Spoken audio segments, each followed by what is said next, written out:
Hello people.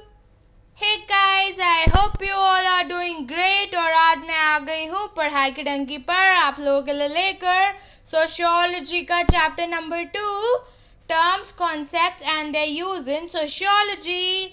सो guys आज हम करने वाले हैं इसका पार्ट 1.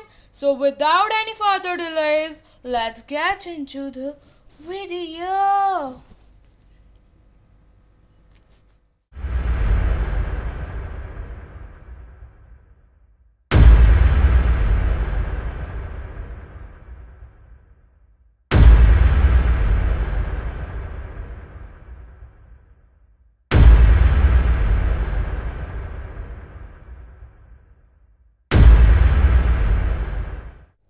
तो गाइज अब हम शुरू करते हैं सोशियोलॉजी का चैप्टर नंबर 2 का इंट्रोडक्शन. तो यार इस चैप्टर में ना हम बेसिकली पढ़ने क्या वाले हैं. देखो कि कितने तरह के इंडिविजुअल्स मतलब ग्रुप्स होते हैं जिसमें इंडिविजुअल्स होते हैं. ठीक है, इन ग्रुप्स का अनइक्वल ऑर्डर क्या होता है, स्ट्रैटिफिकेशन सिस्टम सोसाइटी में क्या होता है, इंडिविजुअल और ग्रुप्स कैसे प्लेस्ड होते हैं, सोशल कंट्रोल कैसे ऑपरेट होता है, रोल्स का मतलब इंडिविजुअल्स के रोल्स क्या होते हैं, वो स्टेटस कौन सा ऑक्यूपाई करते हैं, कैसे ऑक्यूपाई करते हैं, है ना. उससे पहले हम एक क्वेश्चन एड्रेस करेंगे और वो क्वेश्चन क्या है कि सोशियोलॉजी में हमें कुछ स्पेसिफिक टर्म्स और कॉन्सेप्ट्स की ज़रूरत क्या होती है. भैया इसके 2 रीजंस हैं. पहला, जिससे कि हम कॉमन सेंसिकल अंडरस्टैंडिंग में और सोशियोलॉजिकल अंडरस्टैंडिंग में एक डिस्टिंक्शन क्रिएट कर पाएँ. और दूसरा कि यार हम जब ये वर्ड जैसे स्टेटस, रोल्स, सोशल कंट्रोल्स हमारी एवरीडे लाइफ में यूज़ करते हैं ना, इनका मतलब कुछ और होता है. लेकिन जब हम एक सोशियोलॉजिकल स्टडी कर रहे हैं ना, तो उसमें उन शब्दों का मतलब होता है थोड़ा सा अलग. उसका जो मतलब होता है थोड़ा सा और डेप्थ में होता है. उसके पीछे एक कॉन्सेप्ट होता है, उसको डिफाइन करने के लिए कुछ टर्म्स का यूज़ होता है ना. अब हम आगे चलते हैं. अब देखो सोशियोलॉजिस्ट जो हैं उन्होंने ऑब्जर्व करा. अब हम समझेंगे कि ग्रुप्स का फॉर्मुलेशन हुई कैसे. अब ये हुआ ऐसे कि जो हमारे सोशियोलॉजिस्ट थे उन्होंने देखा कि भाई जो हमारी प्री मॉडर्न सोसाइटीज़ हैं यानी कि ट्रेडिशनल सोसाइटीज़ और स्मॉल स्केल सोसाइटीज़ जो हैं, इनमें होता है face to face closed interaction, जिसको हमने बोला एज इनफॉर्मल इंटरैक्शंस, और लार्ज मॉडर्न सोसाइटीज़ में हुआ फॉर्मल इंटरैक्शन. जिसने ये जो फॉर्मल इंटरैक्शन था और ये जो इनफॉर्मल इंटरैक्शन था, इससे हमें समझ में आया एक डिस्टिंग्विश बिटवीन प्राइमरी और सेकेंडरी ग्रुप्स और कम्युनिटी और सोसाइटीज़ एंड एसोसिएशंस. ठीक है, अब भाई देखो इस जो कॉन्सेप्ट्स बन रहे थे मॉडर्न और प्री मॉडर्न सोसाइटीज़ के बीच में, इसने हमें सोशल चेंजेस जितने भी अकर हुए वो समझने में हेल्प करा.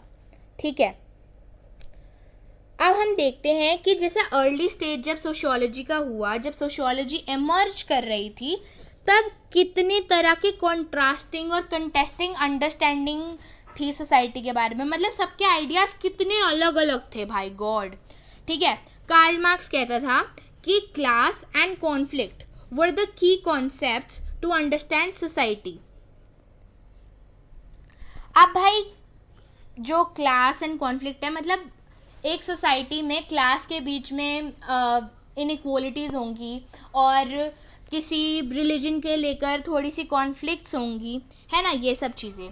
लेकिन इमाइल दुर्खाइम भाई साहब ने बोला कि जो भी सोसाइटी में होता है वो सोसाइटी का हर ग्रुप, हर सोसाइटी में जितने भी लोग हैं वो मिलकर करते हैं.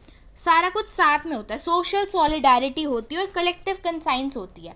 कोई भी काम मतलब एक पर्टिकुलर इंसान नहीं करता. अगर एक ग्रुप हो रहा है, एक ग्रुप की बात कर रहे हैं, तो सारे ग्रुप्स एक साथ मिलकर वो करेंगे. मतलब अगर कोई एक चीज़ हो रही है तो उसमें किसी अपर क्लास का हाथ नहीं है, लोअर क्लास का भी उतना ही हाथ है. ठीक है, दोनों मतलब साथ में मिलजुल कर काम करते हैं, अलग अलग काम नहीं होता यहाँ पर. ठीक है, अब जो स्ट्रक्चरल फंक्शनलिस्ट था, मतलब ये जो स्ट्रक्चर फंक्शनलिस्ट जो इमाइल दुर्खाइम ने हमें अपनी थ्योरी दी थी, उस पे बेस्ड था ये स्ट्रक्चरल फंक्शनलिस्ट.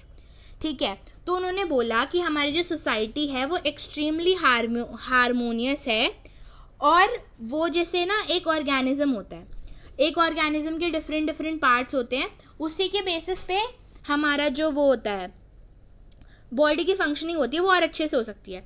तो उन्होंने सेम चीज़ बोल दी कि भाई सोसाइटी भी ऐसी फंक्शन करती है कि जैसे जो भी ग्रुप्स हो गए वो सोसाइटी के, वो एक ऑर्गेनिज्म का पार्ट हो गया। ओके, समझ गए ना ये चीज़। तो गाइज आप देखो, आप कुछ और सोशियोलॉजिस्ट आए जिन्होंने सोचा कि यार हम तो ह्यूमन बिहेवियर समझेंगे। अब दो तरह के स्ट्रक्चर्स निकल के आए इसमें ह्यूमन बिहेवियर को समझने के लिए। एक था माइक्रो स्ट्रक्चर, जिसके थ्रू हम इंटरेक्शन समझते थे बिटवीन इंडिविजुअल्स, ठीक है। तो कहीं लेकर है मैक्रो स्ट्रक्चर कि हम इसमें इंटरेक्शन समझेंगे, ह्यूमन बिहेवियर समझेंगे थ्रू क्लास, और क्लास के बीच में क्या इंटरेक्शन हो रहा है। फॉर एग्जांपल एक अपर क्लास है, एक लोअर क्लास है, उसके बीच में कैसे इंटरेक्शन चल रहे हैं, उसके बीच में मतलब इनइक्वालिटीज परसिस्ट करती है, किस तरह की इनइक्वालिटीज़ है, या फिर एक दूसरे से क्या रिलेशन है उन दोनों का, ठीक है। और वैसे ही कास्ट, वैसी कम्युनिटी के साथ भी है। अब देखो, जो माइक्रो इंटरेक्शन था उसने हमें समझने में हेल्प करी कि कैसे इंडिविजुअल्स के रोल और उसके स्टेटस डिफाइन होते हैं, ठीक है। और जो मैक्रो स्ट्रक्चर था उसने समझा कि भाई एक सोसाइटी में सोशल स्ट्रैटिफिकेशन किस तरह से होता है, और उसमें हमने मैक्रो स्ट्रक्चर में ये देखा कि भाई ह्यूमंस ऑलरेडी प्लेस्ड हैं, इंडिविजुअल्स ऑलरेडी प्लेस्ड हैं उसमें, ठीक है। तो वो हम ग्रुप्स की बात करने लगे कि ग्रुप्स में कैसे इनइक्वालिटीज एग्जिस्ट करती हैं। और तो guys, social groups and societies. अब सोशल ग्रुप्स और सोसाइटीज़ को समझने से पहले हम समझेंगे कलेक्टिविटी का मतलब क्या होता है। कलेक्टिविटी मतलब इंडिविजुअल्स का ग्रुप, ठीक है। और कलेक्टिविटी का एग्जांपल हो सकता है कि जितने भी सारे बंदे ट्रेन में ट्रैवल कर रहे हैं, या फिर जितने भी बंदे बैठकर एक मैकडोनल्ड्स में बर्गर खा रहे हैं, या फिर कुछ भी खा रहे हैं, हमें उससे मतलब नहीं है, ठीक है। अब भाई देखो, हर सोसाइटी एंशियंट हो, फ्यूडल हो, मॉडर्न हो, एशियन हो, यूरोपियन हो, फ़र्क नहीं पड़ता, इन सब में किसी ना किसी तरह की कलेक्टिविटी एग्जिस्ट करती है, किसी ना किसी तरह का ग्रुप एग्जिस्ट करता है, जो कि ह्यूमन लाइफ का एक फीचर हमें दिखाता है, और ह्यूमन इंटरैक्शंस दिखाता है, कैसे ह्यूमंस इंटरैक्ट करते हैं बिटवीन ग्रुप्स या फिर एज इंडिविजुअल्स, कैसे इंटरैक्शन होता है। और यहाँ पर एक और चीज़ बहुत ध्यान रखने वाली है कि हर सोसाइटी में अलग अलग तरह के ग्रुप्स होते हैं। फॉर एग्जाम्पल भाई देखो, इंडिया में था कास्टिज्म, ठीक है, लेकिन अफ्रीका में देखो तो वहाँ पर रेस के बेसिस पर डिस्क्रिमिनेशन होता था, है ना। तो वहाँ पर रेशियल ग्रुप्स बन गए थे, वाइट्स अलग, ब्लैक्स अलग, राइट, गॉट माई पॉइंट। अब हम बढ़ते हैं आगे। अब हम सबसे पहले पढ़ते हैं एक फर्स्ट टाइप ऑफ ग्रुप जो हमारा है, वो है एग्रीगेट्स। एग्रीगेट्स कुछ नहीं होता, simply collection of people who are at the same place same time, लेकिन हमें नहीं पता कि उनका एज क्या है, उनका जेंडर क्या है, वो कौन से ग्रुप से बिलोंग करते हैं, उनका कौन सा कास्ट है, उनका कौन सा रिलीजन है, कुछ नहीं पता हमें, कुछ भी नहीं पता हमें, ठीक है। और एग्रीगेट्स का दूसरा नाम होता है क्वाजी ग्रुप्स, ठीक है। यह मेरे को एग्जांपल देने की ज़रूरत नहीं है, बहुत सिंपल है। डोमिनोज में पिज़्ज़ा खाने जाओ, जितने भी लोग आपके साथ बैठकर उसी जगह उसी टाइम पे डोमिनोज का पिज़्ज़ा खा रहे हैं, वो सब एक एग्रीगेट ग्रुप होगा। उसके पार्ट आप भी होंगे, उसके पार्ट वो भी होंगे, सब होंगे, ठीक है, गुड। अब हम बढ़ते हैं आगे।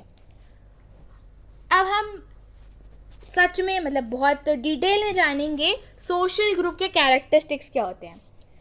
सोशल ग्रुप के कैरेक्टरिस्टिक्स होते हैं persistent interaction to provide continuity, मतलब एक इंटरैक्शन होना चाहिए। मतलब अगर आप वहाँ पर देख रहे हो बर्गर जो लोग खा रहे हैं या पिज़्ज़ा जो लोग खा रहे हैं, भाई वो भी एक कहीं ना कहीं एक इंटरैक्शन तो है ना, कि वो लोग एक दूसरे से जानते नहीं हैं, एक दूसरे को से बात नहीं कर रहे हैं, लेकिन वो सेम जगह पर सेम टाइम में मौजूद हैं, ठीक है।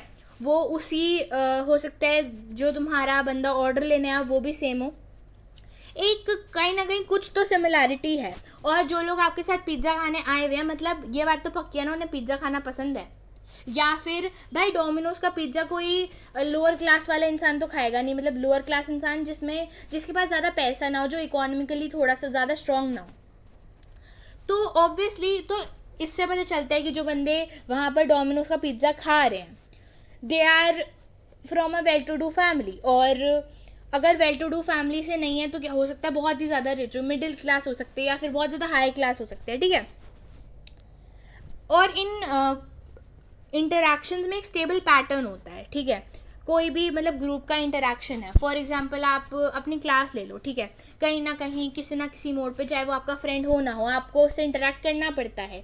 Even if you are not interacting, you are sharing the same classroom, you are sharing the same teachers, you are sharing the same kind of notebooks. आपकी जिस कलर की नोटबुक है, जाहिर सी बात है उस बच्चे की नोटबुक भी उसी कलर की होगी, राइट, है ना। और एक सेंस ऑफ बिलोंगिंग आता है, ठीक है। Each individual is conscious about his और हर ग्रुप, कि भाई मैं इस ग्रुप में हूँ। अगर आप वहाँ पर पिज्ज़ा खाने में जा रहे हो, आपको पता होगा कि वहाँ पर लोग हैं, ऐसा तो नहीं हो सकता ना कि आपको पता ही नहीं आपके आसपास कौन है, दैट्स नॉट पॉसिबल, ठीक है। चौथा, शेयर्ड इंटरेस्ट, मतलब यार आप पिज़्ज़ा खाने भी जा रहे हो, इससे क्या पता चलता है कि आपको भी पिज़्ज़ा पसंद है और आपके सामने वाले बेंच पर बच्चा या कोई जो भी इंसान है वो पिज़्ज़ा खा रहा है, तो दोनों को पिज़्ज़ा पसंद है, एक शेयर्ड इंटरेस्ट है, ठीक है। सिमिलरली आपके क्लासरूम में, है ना, acceptance of common norms and values. भाई देखो, अगर आप किसी सिनेमा हॉल में गए, वहाँ पर लिखा हुआ है नो स्मोकिंग, तो ऑब्वियसली ना वहाँ पर एक कॉमन नॉर्म है सबके लिए, ऐसा तो नहीं है कि वो सिर्फ कुछ ही लोगों के लिए, कुछ ही लोगों के लिए नहीं है, नहीं यार, वो सबके लिए कॉमन नॉर्म है, कॉमन वैल्यूज़ हैं। अगर आप पिज़्ज़ा खाने जा रहे हो तो एक वैल्यू है कि भाई फ्री में पिज़्ज़ा खा के नहीं आना है ना, पैसे देकर आना है जो पिज़्ज़ा खा रहे हो, ठीक है। एक डिफाइनेबल स्ट्रक्चर कि भाई सारे लोग पिज़्ज़ा के मतलब डोमिनोज के रेस्टोरेंट में सब लोग बैठे हैं, ठीक है, हम इसको एक डिफाइन कर सकते हैं एक स्ट्रक्चर के through. A social group thus refers to a collection of continuously interacting persons who share common interest, cultural values and norms within a given society. Types of groups, ठीक है भाई। in most cases groups contrast in the manner like कि traditional या small scale society से है या फिर modern और लार्ज स्केल सोसाइटी से है। मतलब कि भाई फॉर्मल इंटरैक्शन है या इनफॉर्मल इंटरैक्शन है, ठीक है। अब यार देखो, एक फॉर्मल इंटरैक्शन में और एक इनफॉर्मल इंटरैक्शन में या फिर इन ग्रुप्स में ना बहुत ज़्यादा डिस्टिंक्शन, एक क्लियर डिस्टिंक्शन नहीं है। मतलब आप एकदम डिस्टिंक्शन की एक्यूरेट डिस्क्रिप्शन नहीं दे सकते, ठीक है, क्योंकि वो उसकी रियलिटी नहीं होगी। थोड़ा सा कहीं ना कहीं जो ग्रुप्स है, क्योंकि भाई देखो उन ग्रुप्स के कैरेक्टरिस्टिक्स तो सेम है ना, तो वो कहीं ना कहीं किसी ना किसी पॉइंट पर वो दोनों इंटरैक्ट, मतलब वो दोनों ग्रुप्स जो है उनमें कुछ ना कुछ सिमिलैरिटी ज़रूर होती है, ठीक है। अब पहला हमारा जो ग्रुप है वो है प्राइमरी और सेकेंडरी ग्रुप्स। प्राइमरी ग्रुप्स भाई एक पर्सन ओरिएंटेड ग्रुप, जहाँ पर आप एक दूसरे को जानते हो, आप जो भी आपका ग्रुप है आपके उसके मेंबर्स के साथ जान पहचान हो, एक सेंस ऑफ बिलोंगिंग हो, like family, village, group of friends, और लाइक तुम्हारी बास्केटबॉल टीम, ठीक है, कुछ भी, मतलब जहाँ पर भी तुम अपने मेंबर्स को जानते हो और एक सेंस ऑफ बिलोंगिंग हो, ठीक है। सेकेंडरी ग्रुप्स जो होते हैं वो लार्ज होते हैं इन साइज, और उनमें होता है फॉर्मल एंड इंटरपर्सनल रिलेशनशिप्स। मतलब यार वहाँ पर ना एक गोल होता है।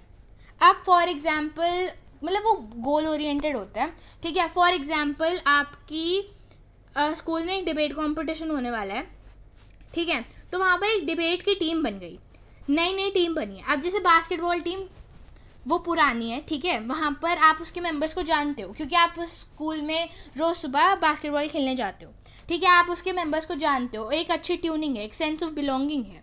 लेकिन सेकेंडरी ग्रुप में बहुत सारे लोग हैं एक डिबेट कंपटीशन में, ठीक है, वो एक इशू पर डिबेट कर रहे हैं, कुछ लोग फॉर है, कुछ लोग अगेंस्ट हैं। तो फॉर वाली टीम जो है वो इस गोल पे है कि हमें ये कंपटीशन जीतना है और अगेंस्ट वाली टीम को हराना है, ठीक है।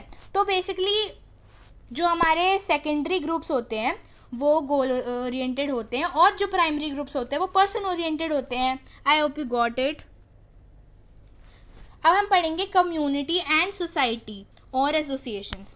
ठीक है यार, ये भी देखो one and all the same thing है। कम्युनिटी में भी कम्युनिटी में भी पर्सनल इंटीमेट रिलेशनशिप्स होते हैं, ठीक है, और वो भी एक दूसरे से कनेक्टेड होते हैं।